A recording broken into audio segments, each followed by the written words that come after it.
அஸ்ஸலாமு அலைக்கும். Welcome to FM சமையல்.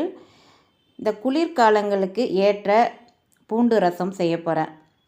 சூப்பராக இருக்குங்க, செய்து பாருங்கள். அருமையான ரசம். மிளகு, ஜீரகம், பூண்டு கொஞ்சம் ஜாஸ்தியாக போட்டு நம்ம இந்த ரசத்தை செய்ய போகிறோம். பூண்டு ஒரு பூண்டு அளவுக்கு எடுத்துக்கின்னு, மிளகு 1 டீஸ்பூன், ஜீரகம் 1 டீஸ்பூன், காய்ந்த மிளகாய் 1, கருவேப்பிலை 1 கொத்து போட்டு நல்லா ஒரு பல்ஸு விட்டு கொரப்பாக அரைச்சிக்கணும். இல்லைன்னாக்கா 2 பல்ஸு விட்டு கொரப்பாக அரைச்சிக்கணும். உரல் இருந்தாக்கா நம்ம நுணுக்கி எடுத்துக்கலாம்.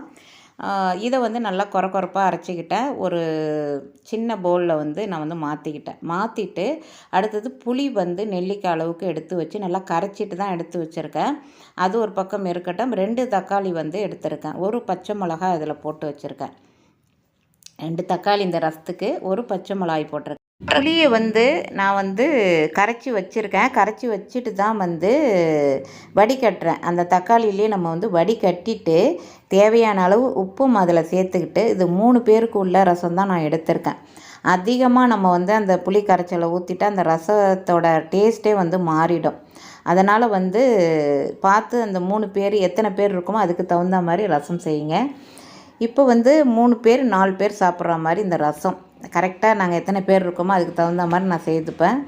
தக்காளி நல்லா நம்ம கரைச்சி விடணும். நாட்டு தக்காளியாக இருந்தால் நல்லா பிசைஞ்சு விடும் போது நல்லா மசிஞ்சு வந்துடும்.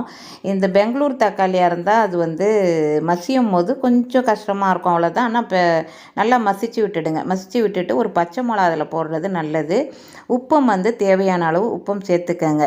இதில் மல்லித்தூள் 1/2 டீஸ்பூன் அளவுக்கு சேர்த்துருக்கேன். 1/4 டீஸ்பூன் அளவுக்கு மஞ்சத்தூள் சேர்த்துருக்கேன். சேர்த்துட்டு இது ஒரு பக்கம் இருக்கட்டும். அடுத்து தாளிப்பு கொடுக்கணும்.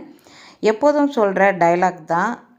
அனைவரும் எஃப்எம் சமையலுக்கு மறக்காமல் சப்ஸ்கிரைப் பண்ணுங்கள், பில் பட்டனை ப்ரெஸ் பண்ணுங்கள், அனைவரும் லைக் பண்ண மறந்துடாதீங்க. இது எப்போதும் சொல்கிறது தான். மல்லித்தூளும் மஞ்சத்தூளும் போட்டுடுங்க. போட்டுட்டு இதை ஒரு பக்கம் இருக்கட்டும். தாளிப்பு கொடுத்துருவோம். இது நல்லா மசிச்சு விடுங்க. மசிச்சு விட்டுட்டு அந்த தக்காளி கரையிலன்னா திரும்பவும் நான் மசிச்சு விட்டுக்கிட்டேன். இப்போ அடுப்பை ஆன் பண்ணி ஒரு கடாய் வச்சுருக்கேன். ஒரு 2 டீஸ்பூன் மட்டும் ரசத்துக்கு விட்டால் போதும். 1 டீஸ்பூன் அல்லது ஒரு 2 டீஸ்பூன் விட்டால் போதும். இப்போ உளுத்தம்பருப்பும் கடுகுவும் 1 டீஸ்பூன் அளவுக்கு போட்டிருக்கேன். நல்லா பொரிஞ்சு வந்தோடனே 2 காய்ந்த மிளகாய், கருவேப்பிலை 1 கொத்து போட்டு, பெருங்காயத்தூள் சிறிது போட்டு நம்ம நல்லா அந்த கொரப்பாக அரைச்சி வச்சுருக்கோம் இல்லையா, மிளகு, பூண்டு, ஜீரகம், காய்ந்த மிளகாய், கருவேப்பிலை அதெல்லாம் போட்டு நல்லா வதக்கி விட்டுக்குன்னு, வதங்கின பிறகு இப்போ தக்காளி புளி கரைச்சலை நம்ம இதோட சேர்க்க போகிறோம். உப்பு, காரம், புளிப்புலாம் இருக்கான்னு பார்த்துக்கங்க. சூப்பராக இருக்கும் இந்த ரசம். இந்த பூண்டு ரசம் அருமையான ரசம்.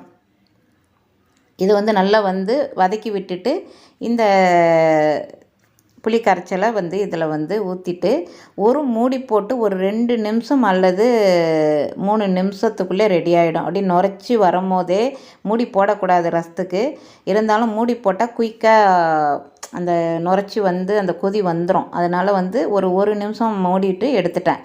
இப்போ நுரைச்சி கொதி வருது பார்த்தீங்களா, இந்த ஸ்டேஜில் நம்ம அடுப்பை ஆஃப் பண்ணிடணும் ரசத்துக்கு எப்போதும்.